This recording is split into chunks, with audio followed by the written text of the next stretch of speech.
വീര്യം കുറഞ്ഞ മദ്യത്തിന് നികുതി ഇളവ് നൽകി മദ്യം വ്യാപകമാക്കാനുള്ള നീക്കം ഉപേക്ഷിക്കണമെന്നും ടോഡി ബോർഡിന്റെ പ്രവർത്തനം കാര്യക്ഷമമാക്കണമെന്നും ചെത്തുതൊഴിലാളി യൂണിയൻ CITU മട്ടന്നൂർ റേഞ്ച് വാർഷിക സമ്മേളനം ആവശ്യപ്പെട്ടു.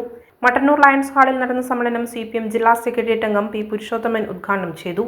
Range president T. അശോകൻ അധ്യക്ഷനായി. P. പ്രജീവൻ രക്തസാക്ഷി പ്രമേയവും P. ഹരിദാസൻ അനുശോചന പ്രമേയവും അവതരിപ്പിച്ചു. Range secretary M. പുരുഷോത്തമൻ പ്രവർത്തന റിപ്പോർട്ടും അവതരിപ്പിച്ചു. ചെത്തുതൊഴിലാളി ഫെഡറേഷൻ കോർഡിനേഷൻ ജില്ലാ secretary NV Chandrababu, CITU Mattannur area secretary KK Kunhikannan, T. Krishnan, PV Raveendran, KP Mohanan തുടങ്ങിയവർ സംസാരിച്ചു. കള്ളവിൽപ്പന കുറഞ്ഞതിനു വേണ്ടി പല കാരണങ്ങളുണ്ട്. വിദേശ മദ്യത്തിൻ്റെ ആധിക്യമുണ്ട്. മറ്റ് ലഹരി സാധനങ്ങളുടെ വിൽപ്പന വ്യാപനമായത് വലിയ തോതിൽ കുറവ് വന്നിട്ടുണ്ട്. കള്ളിനോടുള്ള ആഭിമുഖ്യം കുറഞ്ഞു വരുന്ന ഒരു നില ഉണ്ട്. മുതലുണ്ടാകുമ്പോൾ ഉൽപ്പാദനം കുറവാണ്, വിൽപ്പനയും കുറവാണ്.